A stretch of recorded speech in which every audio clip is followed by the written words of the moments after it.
Kepala Badan Penyelenggara Jaminan Produk Halal atau BPJH, Haikal Hasan menyampaikan bahwa merujuk Undang-Undang 33/2014 Pasal 4 tegas menyatakan seluruh produk yang masuk, beredar, dan diperdagangkan di wilayah Indonesia wajib bersertifikat halal dengan batasan dan ketentuan yang jelas. Pria kelahiran 21 Oktober 1968 itu menegaskan bahwa yang dimaksud dengan wajib bersertifikat halal adalah produk seperti makanan, minuman, kosmetik, dan obat. Tak hanya itu, Haikal Hasan juga mengingatkan bahwa pelaku usaha yang memproduksi produk dari bahan tidak halal atau non-halal tentu dikecualikan dari mengajukan sertifikat halal. Hal itu merujuk pada Peraturan Pemerintah Nomor 42 Tahun 2024 Pasal 2 Ayat 2 yang menyatakan bahwa produk yang berasal dari bahan yang diharamkan dikecualikan dari kewajiban bersertifikat halal. Kemudian wajib memberikan keterangan tidak halal seperti bunyi pada ayat 3 pada pasal tersebut. BPJH memastikan kewajiban sertifikasi halal produk yang diatur dalam undang-undang bertujuan untuk memberi perlindungan masyarakat sebagai konsumen sekaligus memberikan kemudahan bagi pelaku usaha sebagai produsen dalam menghasilkan produk berkualitas.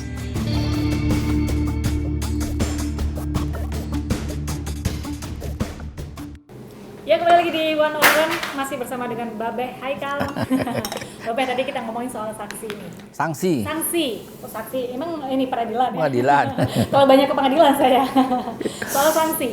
Tapi sebelumnya pasti kan ada pendataan nih dari pihak-pihak terkait, dari masing-masing pengawas di masing-masing daerah untuk mendata siapa saja nih pelaku-pelaku usaha yang mungkin belum bersertifikasi halal. Ya. Itu gimana? Jadi gini, poin 2 nih berarti sosialisasi. Mulai dilantik kemarin, saya terus melakukan sosialisasi. Saya sampai sesuatu yang jarang saya lakukan, nge-mall. Orang makan di mall kan, jarang banget saya. Sekarang saya lihat tuh di semua mall tuh saya datang lihat, oh ada. Begitu nggak ada, saya duduk di situ. Babe ya? Iya, itu sosialisasi. Belum diurus ya, saya bilang gitu doang. Belum Babe, ribet. Ribet gimana? Yuk buka handphonenya, masuk ke sihalal.go.id. Nama, alamat, NIB, bentuk usaha, ikutin aja. Tuh, klik submit, terima sama kita. Kita terima. Lalu kemudian kita lihat, kita kunjungin. Udah selesai, saya bilang dapat. Susahnya di mana? Itu sosialisasi. Kita keliling semua itu dan nanti akan ada banyak. Jadi namanya sosialisasi. Door to door. Caranya kayak gitu ya supaya masyarakat ya melindungi segenap bangsa dan seluruh tumpah darah gitu kan. Berarti sertifikasi cukup dilakukan secara online, Bang? Nantinya akan online, nantinya. I don't know, sekarang saya lagi buat. Mix dulu ya. Nah, itu udah poin yang ketiga, digitalisasi. Jadi pertama kita lakukan kolaborasi, kedua sosialisasi, ketiga digitalisasi. Nantinya, tapi saya belum cerita soal itu karena sekarang ini harus kita pastikan dulu dapurnya juga pengawasannya itu dari situ. Nah, terus gimana tadi soal sanksi? Gini, setelah kita lakukan sosialisasi, nanti kita umumkan lagi. Kenapa? Ini saya supaya nggak salah ada peraturan terbaru nih ya. Saya bacakan supaya dengan kan, undang-undang.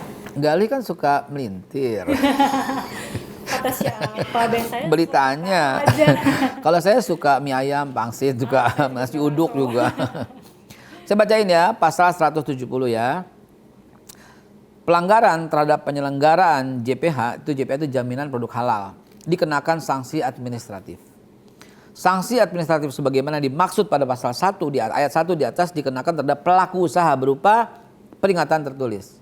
Kita akan terbitin ya sesuai dengan peraturan perundangan bla bla bla bla bla. Kemudian denda administratif, kemudian pencabutan sertifikat halal kalau dia sudah halal dan kemudian ya penarikan barang dari peredaran apabila semua ini masih dilanggar. Ya berarti ya kita bekerjasama dengan instansi terkait ya. Itu bukan ranah kita ya. Ranah kita tuh sertifikasi halal gitu. Kita akan ceritakan, laporkan kepada yang berwenang. Itu terjadi indikasi dong. Masa cuman nyantumin label halal aja nggak mau. Kalau umpamanya keberatan kita, apalagi usaha mikro ke bawah ya, dibebasin kok dari biaya. Kalau seandainya ribet ngurusnya, kita urusin kok. Kurang apa coba? Jadi artinya gimana nih pelaku usaha untuk sertifikasi halal? Apakah harus mendatangi kantor badan atau gimana? Mau datang boleh, mau online boleh, mau self declare kalau ternyata dia memenuhi syarat self declare boleh. Kita opsi-opsi itu sangat terbuka. Jangan dibikin ribet tadi kan. Jangan dibikin ribet. Jangan dibikin mahal juga, murah lah. Sekarang gini, ada satu usaha namanya PT titik-titik lah gitu ya. Dia punya supnya itu ada consumer goods, ada sembako lah dia punya, bahkan ice cream, bahkan semua. Pantes nggak itu satu produk cuman let's say kamu bilang berapa tadi 5 juta misalnya 5 juta seumur hidup, pantes nggak? Tapi kan ada pembaruan deh. Itu nah itu yang sedang kami inginkan, sebab pemasukan buat negara biar fair dong. Kalau istilah Betawi, lu udah berapa triliun dapat, masa cuma 5 juta seumur hidup, gila aja gitu kan. Ini nggak akan ada pembaruan dan harus bayar lagi deh? Harus akan saya lakukan itu. Ini bukan ancaman, tapi seumur hidup dong, Be? Nggak seumur hidup. Setahun? Kan ada setahun, 2 tahun, 3 tahun, kita hitung dulu dong. Galuh tajam, dalam banget galuh. Nanti kita hitung, nanti kita bikin proporsional gitu loh. Yang gede ya harus bayar, bener gitu loh. Yang menengah ya ala kadarnya gitu. Yang kecil ya gratisin, ntar yang gede bisa subsidi silang gitu aja gitu, nggak usah ribet-ribet. Nah, sekarang lagi ya. Silakan Be. Pelaku usaha dengan adanya takut dengan sanksi yang selama ini sudah beredar juga kan, karena akan ada sanksi nih kalau nggak sertifikasi halal. Nah ini takut dong kalau tiba-tiba disidak gitu sama badan pengawas. No, please. Galuh. Kita nggak sidak. Kita datang, kita melihat ternyata ada yang harus diluruskan. Ya kita persuasif, don't worry lah. Jadi akan ada pendekatan persuasif dulu ya? Oh of course, of course. Jadi nggak perlu takut nih. Nggak perlu dah, kemana usaha. Kalau umpamanya Anda bilang usaha kami tidak halal, ya silahkan boleh, please boleh beredar. Saya cuma minta cantumkan itu tidak halal, gitu aja, gitu loh. Ya cuman itu doang, sekecil segitu. Cuman kalau ada yang berkata gini, nggak bisa, bagi kami itu halal. Bagi orang yang beragama lain tentunya misalnya, ya nggak apa-apa. Anda mau cantumin tidak halal, mau cantumin apa? Mengandung babi. Ya boleh silahkan. Yang kita perlukan ini adalah melindungi segenap bangsa dan seluruh tanah tumpah darah. Itu tugas kita itu gitu loh. Tolonglah, lihatlah dalam big picture dalam bernegara gitu loh. Mungkin bisa di breakdown lebih detail lagi nih, Babe. Apa aja sih manfaat dari sertifikasi halal atau urgensinya, kenapa sih para produk harus bersertifikasi halal? Pertama, saya harus mengatakan halal itu is not about Muslim authority only. Ya, itu karena selama ini halal itu berkaitan dengan syariat Islam. No. Halal itu gaya hidup. Halal itu way of life. Halal itu lifestyle. Lihat dong, coba wake up, Galuh, wake up, kamu lihat di dunia sekarang. Amerika produknya tuh halal banyak banget, padahal sedikit komunitas muslimnya. China, tahu China tuh nomor 3 masuk ke sini, semua barang-barangnya dengan halal. Dengan kita bekerja sama dengan LHLN ya, namanya Lembaga Halal Luar Negeri. Semua tuh udah ke situ, dan halal itu adalah konsep green. Green is not about color ya. Green is mean back to nature. Green itu more fresh. Green itu more clean. Green itu ya kebutuhan saat ini, itu udah trennya. Saya pernah di Australia dulu. Nah ini jangan kamu potong ini keren nih cerita nih ya. Tahun 1992, saat pertama kali saya ke Perth, ke Australia Barat, Western Australia. Waktu itu saya naik sebuah pesawat. Tahu begitu sampai saya duduk, saya bukan di bisnis, duduk biasa. Tiba-tiba pramugarinya datang ke saya dan hanya memberikan saya makanan. Ingat 92 tahun ini. Dan yang lain gak dikasih makan. What is your opinion? Gile, gue diracun. Prasangka jelek. Kenapa gue doang yang dikasih? Yang lain gak dikasih. Gue bukan bisnis. Baru kemudian itu pramugari membawa troli dan membagikan semua. Saya belum buka. Saya lihat kanan saya dekat jendela waktu itu. Saya lihat, oh dia buka. Gue buka juga. Beda. Dia juga bilang, beda di ngelirik gitu ya. Saya masih ragu. Begitu pramugarinya lewat, saya tanya. Sorry, saya bilang. Why you serve me first than the others? Kenapa kamu melayani saya pertama ke yang lain? Dia langsung berhenti. Sorry. You are a special guy, special guest for us in this craft, di pesawat ini. Apa dia bilang? Because you are a Muslim. 92. Dan saya satu-satunya Muslim di pesawat Qantas Airlines. Gue sebut deh tuh, gak apa-apa ya. Kamu kok kayak berkaca-kaca sedih ya? Oh enggak, saya terkagum-kagum. Yes, itu kejadian yang saya alami. Saya bilang, wow, this is a special meat, this is halal meat, just only for you. And itu saya tanya, how do you know I'm a Muslim? I'm never declare about that. Dia bilang apaan? Because your name, sir, your name is Ahmad Haikal Hasan. It mean you are a Muslim, so this is a special meat for you, special daging.